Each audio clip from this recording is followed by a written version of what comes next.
तो दोस्तों आज हम लोग जानेंगे कि दो परमेय संख्या के बीच में परमेय संख्या कैसे ज्ञात करते हैं। तो यानी कि अगर दो परमेय संख्या के बीच में देखा जाए तो अनंत परमेय संख्या होती है और अपरमेय संख्या के बीच भी अपरमेय अनंत संख्या होती है। इस तरह से ऑब्जेक्टिव में क्वेश्चन पूछे जाते हैं तो उसको आप क्लियर कर लीजिए, ठीक है, कि दोनों के बीच में अनंत होती है। तो कैसे ज्ञात करें, तो चलिए अगर आपको बता दूं एक सिंपल सा तरीका से, जैसे कि यहाँ पर 6 है और यहाँ पर 8 है, ठीक है। इसके बीच में कौन सी संख्या है, कौन सी संख्या है?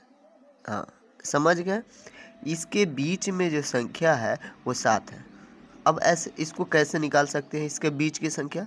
जो इसके बीच की संख्या होगी वो ये दोनों के बीच की संख्या तो है ही है, परंतु आगे हम इसी तरह से निकालेंगे। कैसे? सो देखिए, अगर ये 6 और 8 है, अगर इस संख्या को जानते हैं तो हम सीधे बोल दिए, नहीं तो ये दोनों को जोड़ेंगे और 2 से डिवाइड करेंगे तो हमको 14 आएगा। 14 में 2 से भाग करेंगे 7 आएगा, जो कि इन दोनों के बीच है। इसको भी पहचान रहा है, इसको भी पहचान रहा है, तो आपको ये बात समझ में आ रही होगी। इसीलिए मैं इस तरीके से पहले समझाने की कोशिश कर रहा हूँ, ठीक है। आगे अगर बढ़ेंगे तो अभी तो इसके बीच एक ही संख्या निकला, हमें और भी निकालना हो तो क्या करेंगे? यहाँ पर 7 है, ठीक हो गया। अब इसके और इसके बीच में निकालेंगे तो ये यहाँ पर निकलेगा, तो जो भी संख्या यहाँ पर का होगा वो इसके और इसके बीच का होगा ही। बात समझ पा रहे हैं? हाँ, तो चलिए, तो हम ये जो आंसर आएगा उसको और जो स्टार्टिंग में है उसको भी जोड़ करके अगर हम 2 से भाग करते हैं तो 6 पॉइंट समथिंग आएगा जो इसी के बीच में होगा। फिर आप जो आंसर आएगा उसको और जो ये आया उसको जोड़ करके भाग करेंगे तो उस दोनों के बीच में आएगा। बात समझ पा रहे हैं? इसी तरह से इधर भी निकाल सकते हैं और इधर भी, इसके और इसके बीच में फिर ये निकलेगा, फिर इसके और इसके बीच में तो फिर ये निकलेगा। इस तरह से अनंत संख्या निकाली जा सकती है, ठीक है।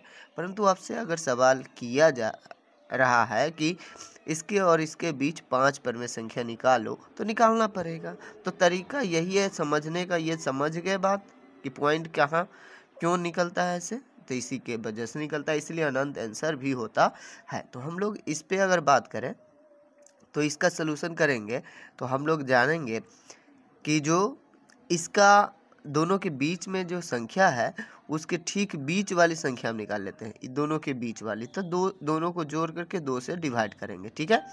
तो यहाँ पर लिखेंगे कि 3/5 और 4/5 के बीच की संख्या, ठीक है। संख्या निकालेंगे तो इसको जोड़ देंगे, ठीक है। 3/5 जोड़ 4/5 और फिर इसमें 2 से डिवाइड करेंगे, ठीक है। यही तरीका है। तो ये दोनों को जोड़ेंगे तो कितना आने वाला है, ये बटा के जोड़ होगा तो इसका 5 लघुत्तम होगा, इसमें इससे भाग करेंगे तो 3 जोड़ 4 और मेन बट्टा जो है वो 2 है, तो ये हो जाएगा 7/5, ठीक है, और मेन बट्टा जो है 2 हो जाएगा। तो इस तरह के कैलकुलेशन को मैं बताया हूँ कि किस तरह से हल करते हैं। जैसे कि ये मेन बट्टा है तो 2 कहाँ चला जाएगा, मेन बाटा पे चला जाएगा। 3 स्टेप वाला रहता है तो मेन बाटा पर ये चला जाता है जो नीचे में होता है, ठीक है ना। तो वो मेन बाटा कहीं पर हो तो आप उसके नहीं तो आप देख सकते हो उस वीडियो को।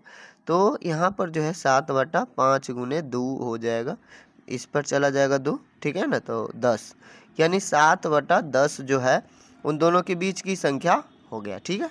फिर अब क्या करेंगे, इन जो आंसर आया सो और जो स्टार्टिंग में है सो उसके बीच के निकालेंगे, ठीक है।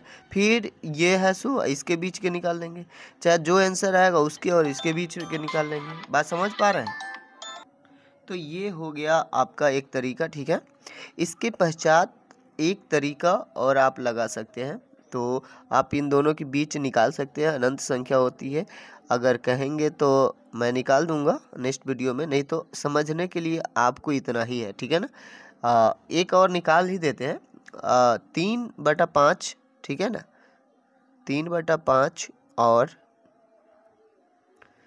7/10 के बीच की संख्या निकाल देते हैं। जो इसके बीच में होगा वो तो ऑटोमेटिक इसके बीच में होगा। बात समझ पा रहे हैं? तो यहाँ पर जो है आपका 3/5 जोड़ 7/10, इसको बटा के जोड़ करेंगे और 2 से डिवाइड कर देंगे, ठीक है। तो इसका लघुत्तम हो जाएगा 10, इसमें 6 + 7 तो हो जाएगा 6 + 7, तो यहाँ पर हो जाएगा 13 बटा, इसके मेन बटा में 2 है, ये थोड़ा बटा जो है मोटा लिखिएगा जो मेन बेटा होता है, ठीक है। और बटा में 10 और ये मेन बटा 2, तो ये इसमें चला जाएगा, तो हो जाएगा आपका आंसर 13/20, ठीक है। जो कि आप समझ पा रहे होंगे, इसमें बहुत सी संख्या निकाला जा सकता है, कोई दिक्कत नहीं है। फिर आप जो आंसर है उसमें और 4/5 में निकल सकते हैं। तो ये बात समझ गए तो हम लोग दूसरे रूल पे चलते हैं। दूसरा रूल आपको आसान लग सकता है, इसलिए मैं उसको बताने की कोशिश करता हूँ। देखिए, जब भी इस तरह के सवाल आए और नीचे वाला सेम हो, जैसे 3/5 है और इधर 4/5 है ना, नीचे वाला सेम हो, अगर सेम नहीं है तो भी सेम करने की कोशिश करेंगे। अगर सेम हो जाए तो आपको पता है, मैं पिछले वीडियो में बता चुका हूँ कि अगर नीचे वाला हर की संख्या समान होती है तो ऑटोमेटिक जो बड़ा होता है सो बड़ा होता है। जैसे दोनों में कौन बड़ा है, तो मैं सीधे कह सकता हूँ ये बड़ा है। क्यों? क्योंकि नीचे में सेम है। क्योंकि 3 रुपया में 5 आदमी है, 4 रुपया में 5 आदमी। अगर आदमी की संख्या अब सेम है तो जिसको पैसा ज़्यादा होगा वही बड़ा होगा ना। तो यहाँ पर अगर 5 पूछ रहा है ना कि इनके बीच में 5, तो आप क्या कीजिएगा, 6 से गुना, 1 बढ़ा करके गुना दोनों तरफ कर दीजिएगा, कोई दिक्कत नहीं होगा, ठीक है। 1 बढ़ा करके जितना पूछेगा। अब जो है आप छतरी 18/30 लिख सकते हैं और इधर जो है 24/30 लिख सकते हैं, कोनो दिक्कत नहीं है। तो अब जो है इसके बीच में जितनी संख्या लिख सकते हैं वो सब आ जाएगा।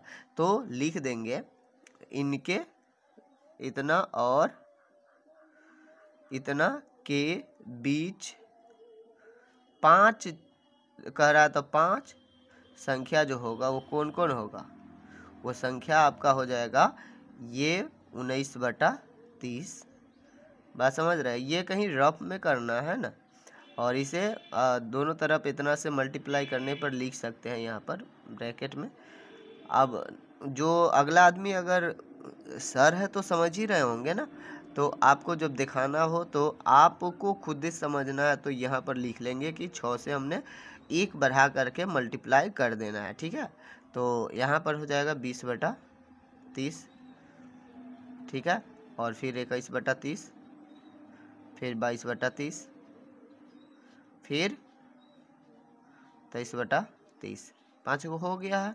तो अब ये जो है आपका आंसर हो गया 5। बात समझ रहे हैं? पाँचों ये है, वो उसी के बीच में वैल्यू आने वाला है इसका भी। तो इस तरह से भी आप बना सकते हैं, क्योंकि इसका आंसर जो होता है अनंत होगा, इसलिए आप इसमें टेंशन नहीं लेंगे। कोई भी जो भी संख्या होगा जिसका वैल्यू इसके बीच में होगा आप लिख देंगे, गलती नहीं होगा, ठीक है।